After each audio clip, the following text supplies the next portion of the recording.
Kita lihat firman Tuhan bersama-sama. Berapa bagian hari ini saya akan bukakan. Yang pertama, menjawab semua itu terambil dari kitab Kejadian pasal yang keempat ayat 6 sampai ayat yang ke-8. Ini kisah awal pembunuhan, Kain membunuh Habel. Ya, kita melihat Kejadian pasal 4 ayat 6 sampai ayat yang ke-8. Selamat mendengarkan firman Tuhan Yesus. Ada tertulis, firman Tuhan datang kepada Kain. Kain, mengapa hatimu panas? Nah, hati panas. Mukamu muram. Nah, muka muram ini kenapa? Dan kita mau cek Alkitab ini apa kata firman obatnya. Sudah ya, 6 ya, ayat 7. Apakah mukamu tidak akan berseri? Jadi kalau muka muram, muka tidak berseri, itu karena hatinya sedang panas. Ketika rame-rame, jangan panas hati. Ayo ketika rame-rame, jangan panas hati. Karena kalau sampai seorang panas hati, maka mukanya tidak berseri dan suram. Ya, kalau Bapak Ibu sekalian belum bisa berbuat baik kepada tetanggamu, kepada orang lain, kepada pimpinanmu, kepada gembalamu, atau gembala kepada jemaatnya, jangan jahatin dia. Ya. Jangan benci dia. Jangan cari musuh. Semua itu menjadi bibit-bibit panas hati. Dan kalau sudah panas hati, itu banyak hal negatif mudah dilakukan. Satu hal yang pasti, orang yang panas hati, hatinya itu bersedih, tidak gembira, semangatnya patah, tulang-tulangnya kering, sakit-sakitan. Saya percaya setiap orang tidak mau sakit-sakitan. Maka tanggalkanlah panas hati. Karena panas hati itu membuat muka mereka suram dan tidak berseri-seri. Lanjut. Tetapi jika engkau tidak berbuat baik, dosa sudah mengintip di depan pintu. Pintu apa? Pintu hatimu. Dosa itu yang sudah dibumbui tadi panas hati akan sangat menggoda engkau. Pun demikian Tuhan ingatkan, kamu harus berkuasa atasnya. Andi Simon harus berkuasa atasnya. Sebut nama masing-masing, saya harus berkuasa atasnya. Ayat yang ke-8.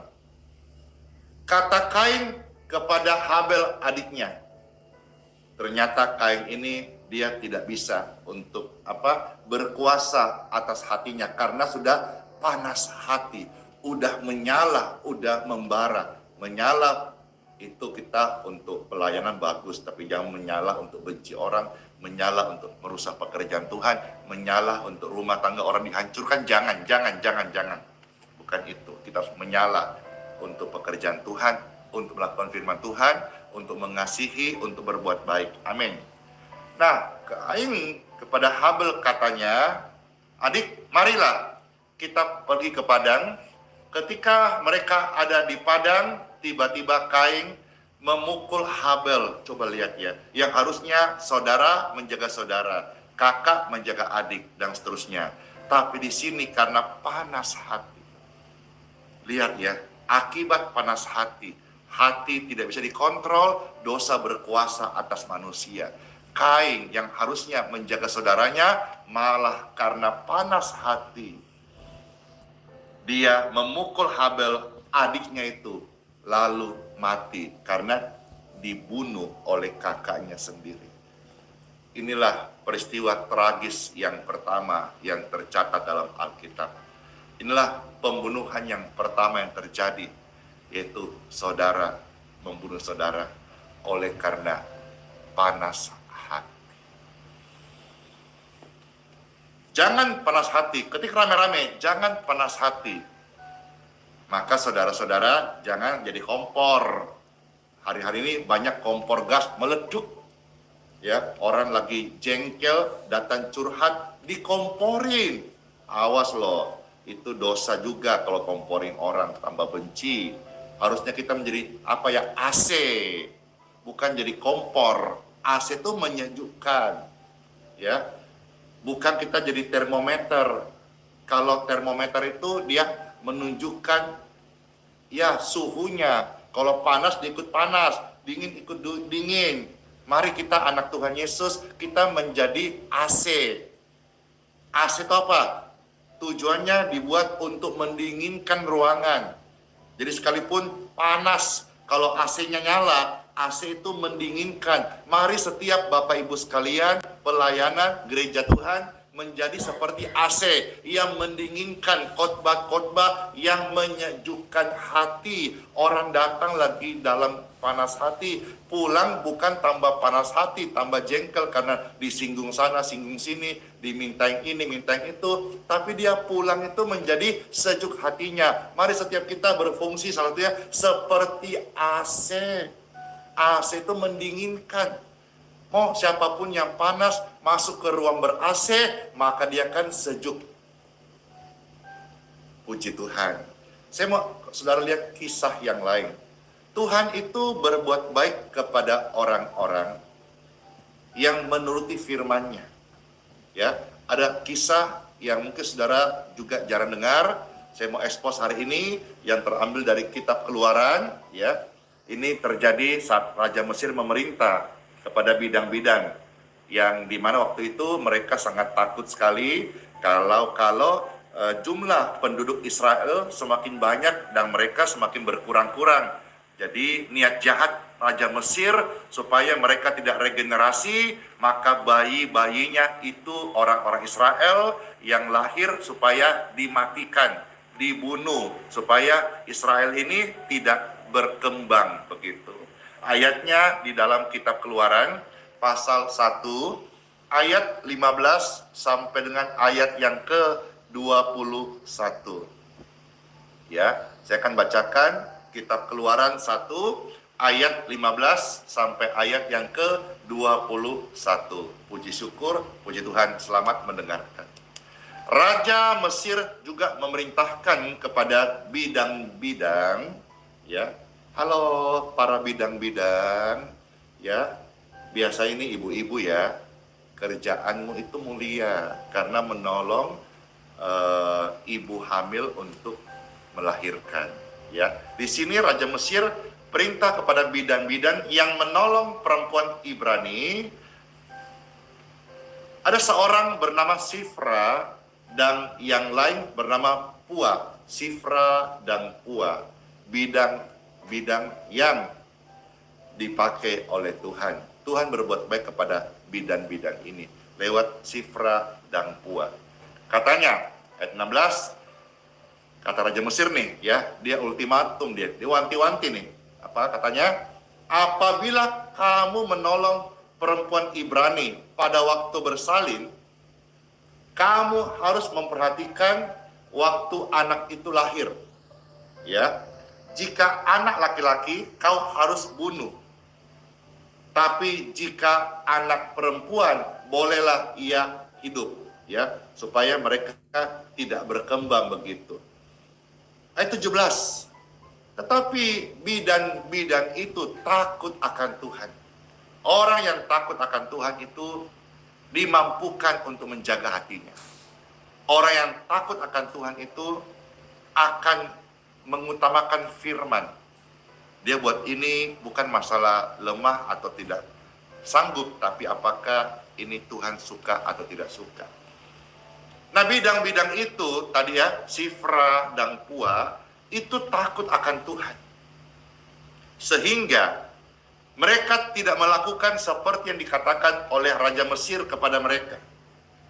Dan mereka, Sifra dan Pua dan bidang-bidang itu membiarkan bayi-bayi itu hidup. Luar biasa loh. Memang dia bayar harga. Karena nyawanya terancam. Menolak perintah Raja Mesir. Wah, serem sekali. Puji syukur Bapak Ibu sekalian. Lanjut ayat 18 sampai 21. Lalu Raja Mesir memanggil bidang-bidang itu dan bertanya kepada mereka, mengapakah kamu berbuat demikian? Membiarkan hidup bayi-bayi itu? Jawab bidang-bidang itu kepada Firaun. Ini jawabnya. Sebab perempuan Ibrani tidak sama dengan perempuan Mesir. Melainkan perempuan Ibrani itu mereka lebih kuat dibandingkan mereka bilang perempuan Mesir. Maksudnya apa? Maksudnya begini, mereka lebih kuat sebelum kami, bidan-bidan datang untuk membantu proses melahirkan, mereka telah bersalin alias mereka sudah berhasil melahirkan mandiri tanpa bantuan bidan-bidan. Jadi kami nggak bisa tahu anaknya cowok cewek, kami nggak tahu bagaimana, karena kami datang proses bersalin udah selesai begitu. Wow, Tuhan melihat, Tuhan memberkati orang yang takut akan Dia lebih daripada aturan atau ancaman manusia. Ayat 20 dikatakan, maka Tuhan berbuat baik kepada bidan-bidan itu.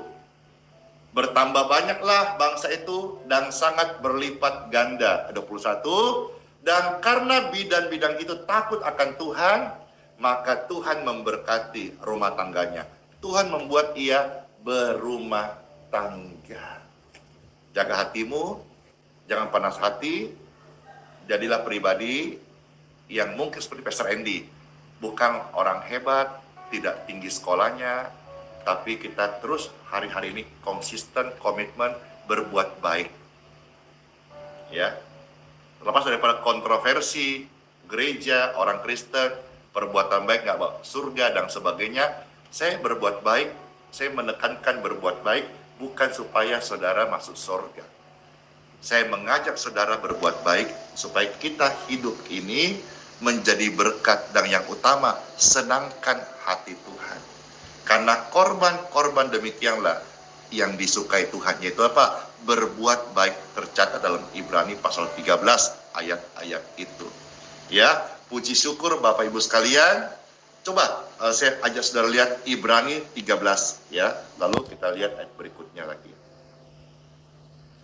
Ibrani 13 untuk meneguhkan bahwa berbuat baik itu adalah sesuatu yang berkenan kepada Tuhan. Ibrani 13 ayat 16, tolong ditandai ayat-ayat ini, dan saya berharap banget ayat-ayat ini terpakai dalam hidupmu. Ya, untuk berbuat baik tidak harus jadi kaya raya, tidak harus pintar, karena saya temukan maafnya ada oknum-oknum yang tampaknya pintar. Saya melihat juga kelompok-kelompok orang-orang kaya yang kaya raya, tapi dalam hal berbagi mereka masih kurang, dalam arti disuruh kali-kali jago, kurang-kurang jago, tambah-tambah jago, sekolah tinggi-tinggi, tapi dalam praktek berbagi masih kurang. Nah, jadi artinya untuk saudara bisa berbuat baik, berbagi, tidak harus kaya dulu, semua dari hati. Nah, karena kenapa kita sebagai orang Kristen, gereja Tuhan, engkau orang misi atau siapa saja pelayan Tuhan, hendaklah dalam tubuhmu, hidupmu, hatimu, pikiranmu, tujuanmu berbuat baik senantiasa. Karena di dalam Ibrani 13 ayat 16 berkata apa? Dengan kau berbuat baik, kau suka membantu orang lain. Itu adalah korban-korban yang berkenan kepada Tuhan. Ketika rame-rame, korban berkenan di hadapan Tuhan. Iya, jadi bukan berarti pastor suruh sudah berbuat baik, terus disangkut pautkan keselamatan. Pastor Andy, ngapain berbuat baik? Emangnya berbuat baik masuk surga? Bisa masuk surga? Bukan itu. Karena banyaknya pro dan kontra ini, sehingga saya menemukan banyak orang Kristen yang masih bingung tentang karya keselamatan. Karena satu bilang ini, satu bilang itu. Saya kira jelas dalam firman Tuhan berkata bahwa manusia diselamatkan bukan oleh karena perbuatan baik, oleh karena anugerah. Tercatat Efesus pasal 2 ayat 8 sampai 9. Ya, tapi kan kita hidup dikasih Tuhan napas, dikasih umur, dikasih kesempatan berbuah-buah di dunia. Dan Tuhan bilang, dengan kau berbuat baik, banyak membantu orang, itu adalah korban, itu persembahan, demikian yang dikenan oleh Tuhan. Jadi bukan hanya engkau ke gereja lantas kasih kolekte, itu persembahan. Kau berbuat baik kepada sesama, menolong orang susah, ya, yatim piatu, besuk orang di penjara, kunjungi orang-orang sakit, Ya, janda-janda tua, kekurangan, kita tolong, kita berkati. Orang nggak punya rumah, kita bantu. Aduh, itu nikmat banget Bapak Ibu sekalian. Kita nggak usah mengkait-kaitkan dengan doktrin apa gitu, karya keselamatan dan sebagainya. Itu nikmat luar biasa loh. Bahkan bisa menjadi candu. Suatu kebahagiaan yang kita melakukan terus-menerus. Kesukaan menjadi lifestyle kita, menjadi attitude karakter kita. Ayo gereja Tuhan. Ayo orang percaya, mari semua rekan hamba Tuhan. Dalam hidupmu, Tuhan sudah menginstal aplikasi namanya perbuatan baik. Jangan oleh karena iman kita selamat karena anugerah, kau lantas lupa berbuat baik.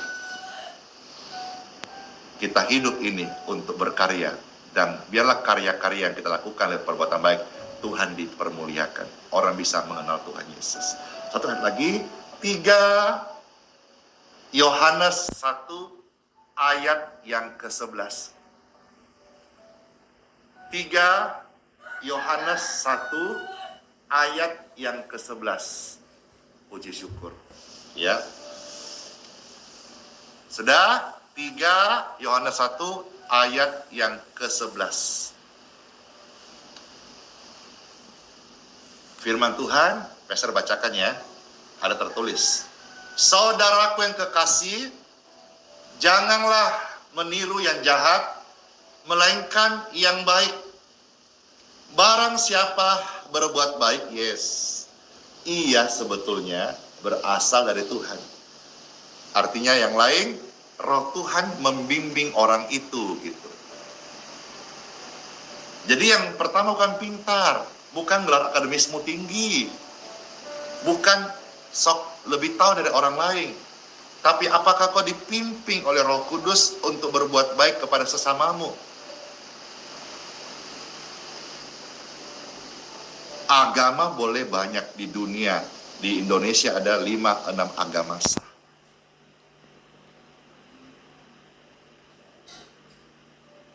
Tapi yang saya temukan, ajaran Yesus berkata, berbuat baiklah kepada semua orang.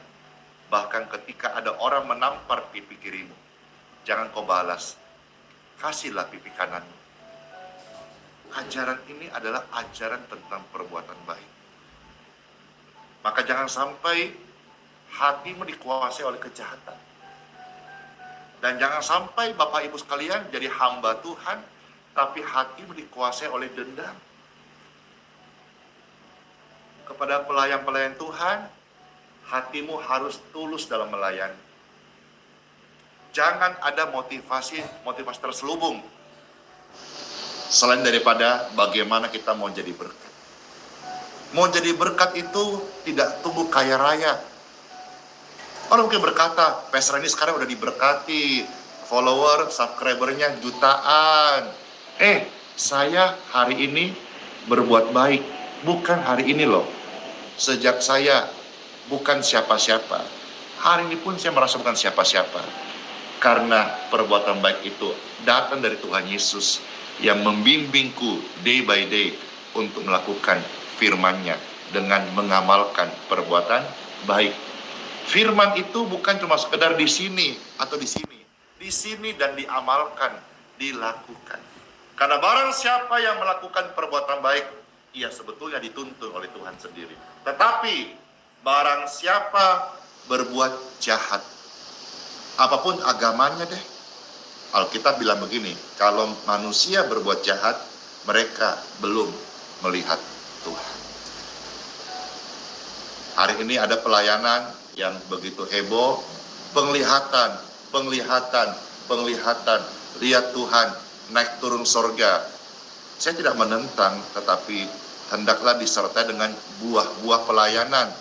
Hati juga harus tulus, hati harus jujur, hati tidak boleh munafik. Kiranya renungan ini bisa menjadi kesembuhan, berkat bagi setiap Bapak Ibu terkasih. Let's pray.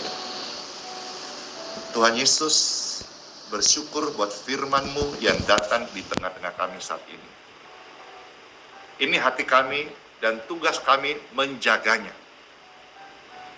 Tuhan, lewat firman-Mu ini kami mendapat pengertian dan kami mohon penguatan daripada-Mu. Supaya kami bisa kuat menjaga hati kami. Sebab tanpa penguatan, urapan dari roh-Mu ya Tuhan, kami akan gagal menjaga hati kami. Itulah sebabnya Tuhan, kami angkat dua tangan, seraya mohonkan penguatan dan minta urapan dari roh-Mu yang kudus ya Tuhan. Mengalirlah di setiap kehidupan mereka. Menuntun mereka hidup, mampukan setiap mereka menjaga hatinya. Saat Bapak Ibu kita bisa menjaga hati kita, setelahnya barulah kemuliaan Tuhan dinyatakan. Dalam nama Yesus, saya berdoa bagi Bapak Ibu sekalian yang sedang sakit. Tumpangkan tanganmu di tempat yang sakit. Secara universal, saudara bisa taruh tangan di dada seperti ini. Tangan yang kau tumpangkan saat ini, aliran kesembuhan. Mengalirlah, menjamah, dan menyehatkan, menyembuhkan tubuhmu. In Jesus' name. Be healed, be free, and be clear. Anak-anakmu, anak sean, orang tuamu, mama papa terkasih, diberkati sehat. Tumpangkan tangan bagi mereka. Jikalau ini adalah video tayangan ulang, engkau lakukan hal yang sama. Tumpangkan tangan di tubuh mama papa yang sedang sakit, yang sedang merasa nyeri, merintih oleh karena sakit. Udah bawa ke dokter atau rumah sakit, hasilnya tidak ada, dan dipulangkan, dan sekarang dalam kondisi sakit. Tumpangkan tanganmu atasnya. In Jesus' name, heal. Oh, kesembuhan dari Tuhan menyembuhkan mama, papa, anak, keluarga, orang yang terkasih. Saya sudah berdoa kesembuhan, dan saya bukan hanya merasakan, tapi saya melihat dengan mata iman, kuasa kesembuhan ilahi itu sudah mengalir saat kita melepaskan doa-doa kesembuhan. Saudara pun sudah menerima, bahkan di sekujur tubuhmu, waktu engkau tumpangkan tangan di tubuhmu atau tubuh orang lain, engkau merasakan ada aliran kesembuhan yang mengalir, menjamah, dan memberkati kita semua. Soli Deo Gloria, segala kemuliaan bagi Tuhan tempat yang tinggi. Kami mengucap syukur ya Tuhan Yesus. Dalam nama-Mu yang kudus, Tuhan Yesus memberkati Bapa, Putra, dan Roh Kudus. Amin.